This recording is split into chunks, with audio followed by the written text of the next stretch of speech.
A local arena has 10 applicants interested in working in the snack bar. Part A, how many ways can 4 applicants be chosen? Do you want it to be as a Well, or more the first thing you're going to, like this is in our combinations notes, so you know that it's a combination because it's in our combination notes. But on your exam, you're just going to get these word problems. And combination and permutation word problems start sounding the same. How many ways? It's a counting question. How do we know it's a combination question and not a permutation question? So the very first thing you have to ask yourself, does the order matter? Because if the order of the arrangement matters, then it's a permutation question, and we have to go through all of our permutation strategies to see which one makes sense. Should I use spaces? Should I use grouping? Is this identical objects? What should I do? If the order doesn't matter, then it's a combinations question. And then you're going to use different strategies that we're going to develop for combinations. So far, all we have is our formula. Okay? So there's 10 applicants. If I choose these 4, does it matter the order? No. Because if the main boss says, no, I didn't like those 4 applicants, oh, what if I just change the order of them? Do they look nicer now? No. I still don't want to hire those 4. So it is a combinations question. You have 10 people in total. You want to choose 4 of them with the order not mattering. You go to your calculator and you type this in. So we've got 10, hit the math button, over to probability. 10, choose 4, and there's 210 different groups of 4 possible. In B,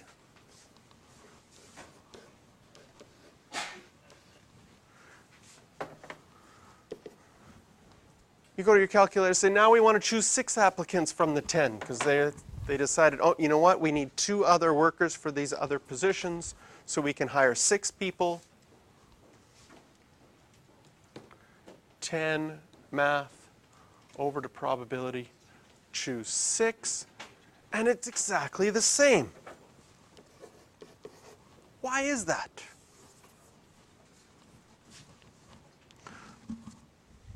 Well, every time you choose 4, okay, first of all, you might be able to see that it's the same by looking at the formula. 10 choose 4 would be 10 factorial over 4 factorial, and what number would be here to add up to 10? 6. And this one would be 10 factorial over 6 factorial, and what number would add up to 10? 4.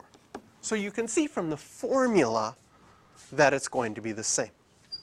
But we can also see, if I take out 10 different cards, 1, 2, 3, 4, 5, 6, 7, 8, 9, 10. So I have 10 different cards, all have different numbers on them. Every time I make a group of 4, so if I take out 4 of these cards at random,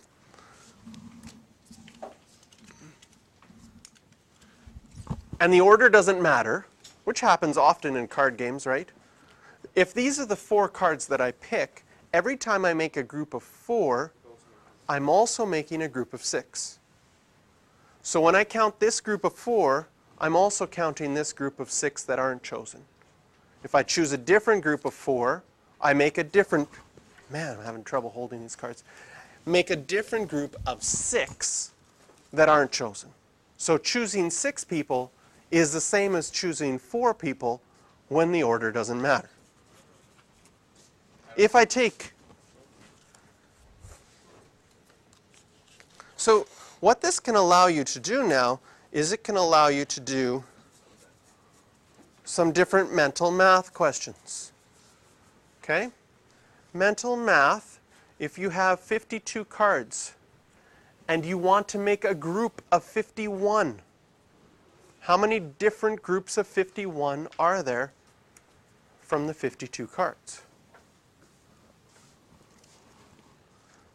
Choosing 51 cards is the same as choosing one card, right? And if I asked you, I have 52 cards and you have to choose one, how many different ways could you do that? 52 different ways, right? There's 52 different ways you could choose one card. So there's 52 different ways you could choose all 51 cards. So this becomes a strategy that is important to understand. And sometimes they give you algebraic ones, right? If I give you 17 choose x is equal to 17 choose 10, but x doesn't equal 10, what is x? X is 7. Okay? If I gave you a tougher one and said 17 choose x plus 1 is equal to 17 choose x, what's x?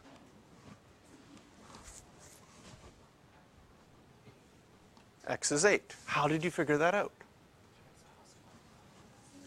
This x plus 1 plus x has to equal 17. Do you notice that these two, if they're the same but different numbers, will add up to this number, right? 6 and 4 add up to 10. That's what makes these the same. So in this case, the x plus 1 plus x has to equal 17, which algebraically means that 2x is equal to 16 and x is equal to 8. So you'll have different kind of questions like that sometimes appear for solving and understanding that combinations can be the same. Oh yeah, I'd like you to work on those questions right now for a bit.